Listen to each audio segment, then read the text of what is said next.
శ్రీమాత్రే నమః. సర్వమంగళమాంగళ్యే శివే సర్వార్థసాధకే శరణ్యే త్ర్యంబకే గౌరీ నారాయణి నమోస్తుతే. అందరికీ శరన్నవరాత్రుల శుభాకాంక్షలు. దేవీ వైభవంలో ప్రత్యేక అంశాల గురించి, అమ్మవారి తత్వాల గురించి తెలుసుకోవడం జరుగుతుంది. మరి ఈరోజు ప్రత్యేకంగా సువాసిని పూజ, బాలా పూజ నవరాత్రుల్లో చెయ్యాలా అని ఒక సందేహం. అయితే సువాసిని పూజ, అదేవిధంగా బాల అమ్మవారి యొక్క పూజ నవరాత్రుల్లో చెయ్యాలి. ఇలా చేయడం వల్ల మనకు విశేషమైన ఫలితం అనేది రావడం అనేది జరుగుతుంది.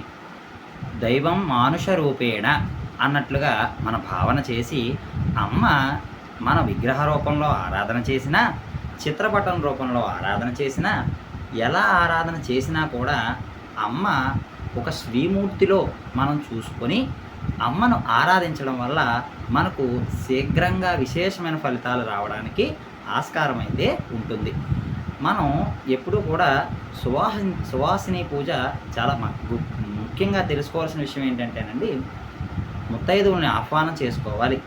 ఆహ్వానం చేసి చక్కగా వారికి అద్యపాద్యం మన అమ్మకి ఏ విధంగా ఇస్తామో అట్లాగే ఆవిడకి కూడా చక్కగా బయట కాళ్ళు కడిగించి చక్కగా లోపలికి తీసుకువచ్చి ఒక సింహాసనం లేదా ఒక చైర్ అనేది ఏర్పాటు చేసి కూర్చోబెట్టి చక్కగా మళ్ళీ పాదపద్మాలను ఒక్కసారి సంప్రోక్షణ చేసి చక్కగా అప్పుడు పసుపు రాసి పారాణి పెట్టి చక్కగా ఆవిడకు ఒక పుష్పమాలను సమర్పించి మంగళకరమైన ద్రవ్యాలు పసుపు, కుంకుమ, గాజులు, అక్షంతలు ఇత్యాదివన్నీ కూడా ఆవిడకు సమర్పణ చేసి, పువ్వులు కూడా అన్నీ సమర్పణ చేసి అమ్మను భక్తితో ఆరాధన చేయాలి.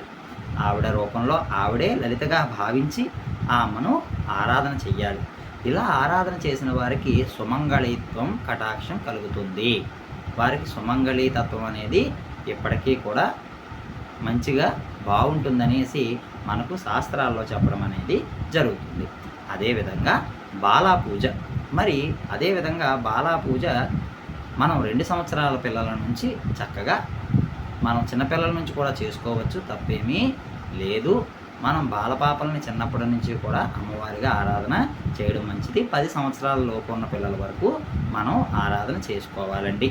అదేవిధంగా కొన్ని సంవత్సరాలు అంటే ఈ పూజకు కూడా విశేషమైన ఫలితాలు అయితే ఉన్నాయి.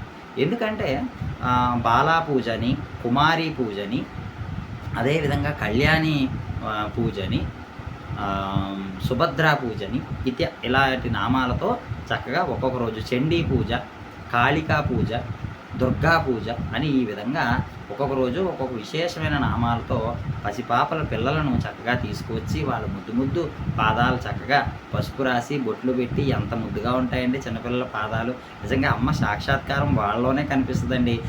నిజంగా చెప్తున్నాను, నవరాత్రులు బాలపాపలకే చేస్తే ఎంత వైభవంగా ఉంటుంది, అసలు చాలా వైభవంగా ఉంటుందండి. ఎందుకంటే ఆ రోజుకు ఒక పాపను పిలిచి చక్కగా వారికి పసుపు రాసి బొట్టు పెట్టి బాలాత్రిపుర సుందరి రూపం ఇంకెక్కడ మనం చూడగలం చెప్పండి? ఆ ముద్దు ఆ పిల్లల్లోనే చూడగలమండి, ఇంకెక్కడ మనం చూడలేము, చూడజాలము కూడా. అర్థమవుతుందా? చూడజాలము. ఆ తల్లి తత్వం అలాంటిది. ఎందుకంటే మనం బాలాస్వరూపం గురించి చెప్పుకోవాలంటే ఒక రోజంతా సరిపోతుందండి. ఎందుకంటే మరి మన తాడేపల్లి రాఘవ నారాయణ శాస్త్రి గారి గురించి చెప్పుకోవాలి. మరి బాల ఉపాసకులు చాలా మరి అమ్మవారు తన చిద్దేవి గుండంలోంచి కూడా చక్కగా అమ్మ దర్శనం అనేది ఇవ్వడం అనేది ఇప్పటికి కూడా అందరూ చాలా పెద్దవారు అందరూ కూడా ప్రవచనాల్లో చాగంటి వారు కానివ్వండి, గరికపాటి వారు కానివ్వండి, నండూరి వారు కానివ్వండి, ఇలా ప్రతి ఒక్కరూ కూడా ఆయన్ని తలుచుకోలేని వారంటూ ఉండరు. ఎందుకంటే బాల ప్రస్తావన వచ్చిందంటే ఆ శాస్త్రి గారి పేరు రావాల్సిందే, తాడేపల్లి రాఘవ నారాయణ శాస్త్రి గారి పేరు రావాల్సిందే. కాబట్టి ప్రతి ఒక్కరూ కూడా ఆ దేవి తత్వాన్ని తెలుసుకోవాలి. చిన్నపిల్లల మనస్తత్వాలు చాలా బాగుంటాయండి. కాబట్టి ఆ దేవి స్వరూపమైన అమ్మను వారిలో ఆవాహన చేసి మనం చక్కగా పూజించాలి. చక్కగా పాపను తీసుకువచ్చి చక్కగా పసుపు రాసి బొట్లు పెట్టి చక్కగా ఆ అమ్మాయికి ఇంకా ఏమన్నా ఉంటే గోల్డ్ రంగులు పెట్టి చక్కగా గోరింటాకు పెట్టాలండి. పాపకి గోరింటాకు పెట్టి చక్కగా దువ్వి పువ్వులు పెట్టి ఇత్యాదివన్నీ చక్కగా మీ దగ్గర ఏముంటే తినుబండారు, లడ్డూలు, మిఠాయిలు ఏముంటే అవన్నీ పాపకు అన్నీ సమర్పించి చక్కగా తాంబూలం ఇచ్చి చక్కగా బాలా పూజ చేసుకోవాలి. ఈ విధంగా కుమారి పూజ లేదా బాలా పూజ లేదా తర్వాత సుహాసిని పూజ, ఈ 3 కూడా మనం నవరాత్రుల్లో చేసిన ఎడల మనకు విశేషమైన ఫలితాలు అయితే రావడానికి ఆస్కారం అయితే ఉంటుంది. లేని ఎడల చక్కగా మీరు నవరాత్రి సమయాల్లో సాయంకాల సమయాల్లో ముత్తైదువుని పిలుచుకోవడం, ఎవరో ఒకరిని పిలిచి వారికి తాంబూలంగా ఇవ్వాలి.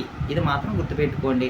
ఒకవేళ మేము అంతగా చేయలేమండి, మేము అన్ని పూజలు మాకు కుదరదు అనుకున్న వాళ్ళు ఎవరైనా మామూలుగా అమ్మని నిలబెట్టుకోండి, పూజ చేసుకోండి.